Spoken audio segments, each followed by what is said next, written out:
Mahwish says, what are the various times du'as can be answered?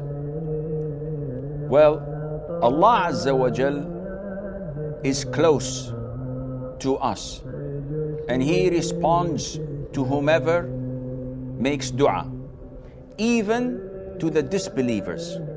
Can you imagine this?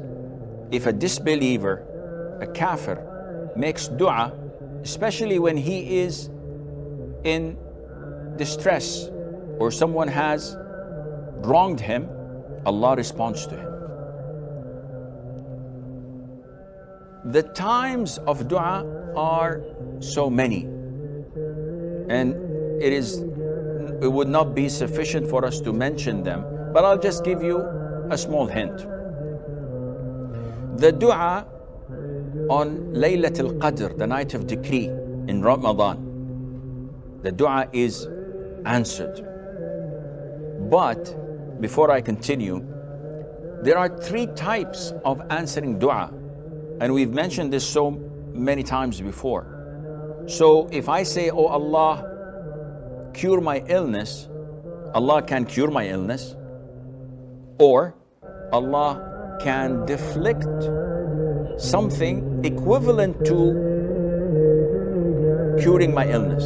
So if curing my illness requires €1,000, there is another calamity that was decreed upon me that would have cost me €1,000, and Allah deflected it. But I'm still making dua thinking that Allah is not responding to me. No, Allah responded, but you did not know. Thirdly, Allah Azza wa Jal may store this for you on the Day of Judgment. So, oh Allah, cure my illness, you're not cured, and nothing was deflected away from you. But when you come on the Day of Judgment, you'll find a lot of good deeds, and you say, I didn't do these, and you will be told that this is part of answering and responding to your dua. So you can make dua on Laylat al-Qadr, the night of decree in Ramadan. It is answered between adhan and iqamah. Iqamah announces the actual prayer. So even if I am at home and the time is due at 1 o'clock, and I make dua until 2 o'clock, a whole hour, then I start my prayer of dhuhr or whatever, then this is a time where Allah responds and answers your dua. If it's in the masjid, it's well known, it's about 15 to 20 minutes between adhan and iqamah. Also, Allah responds to the dua at the last hour of Friday. So just before sunset of Friday, an hour before that, if you're in the masjid, praising Allah, offering salutation to the Prophet ﷺ, making dua, Allah Azza wa Jal answers this. Allah answers your dua in the last third of the night. As in the authentic hadith, Allah says, isn't there anyone asking me I should give? Isn't there anyone seeking my forgiveness where I forgive him, etc. So in these last third of the night, just before adhan al-fajr, this is a really high time. It's the peak time for answering du'as. At the time of raining, when it rains, Allah answers the dua. When you hear the rooster making its sound just before Fajr, the Prophet said, whenever you hear the rooster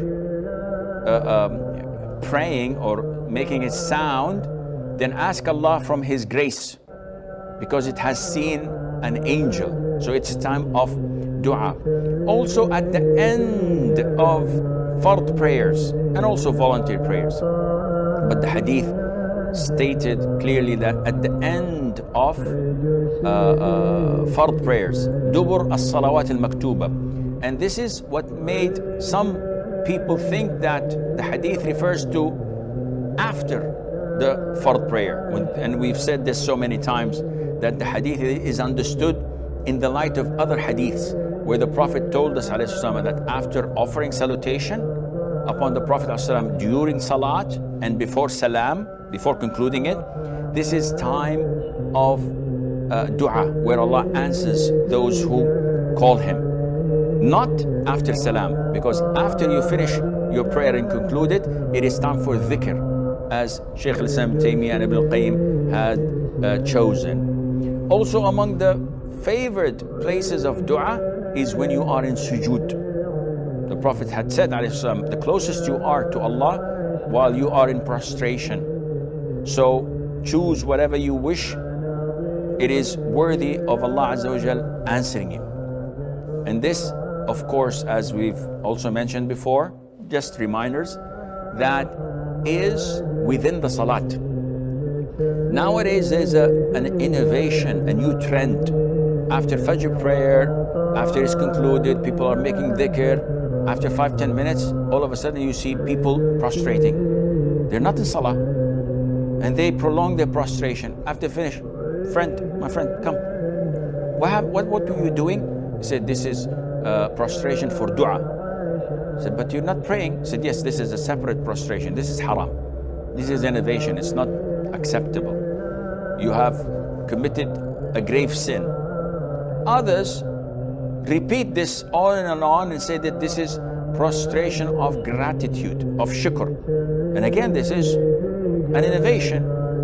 When you are blessed with something that is not reoccurring, the sunnah is to offer one sajda, one prostration of gratitude. If your boss gives you a paycheck at the end of the month, you do not perform sajood al-shukr. Why? Because this is reoccurring. If your wife cooks a good meal, some would say that this is not reoccurring, but generally speaking, this is a reoccurring blessing. You do not prostrate for gratitude or for shukr. But if someone tells you that your uncle who was in ICU for 6 weeks has woken up from his coma and now, mashallah, he's communicating and he's becoming better, then you may prostrate, because this is one in a lifetime occasion that requires showing and expressing your gratitude to Allah, etc. And Allah Azza wa Jal knows best.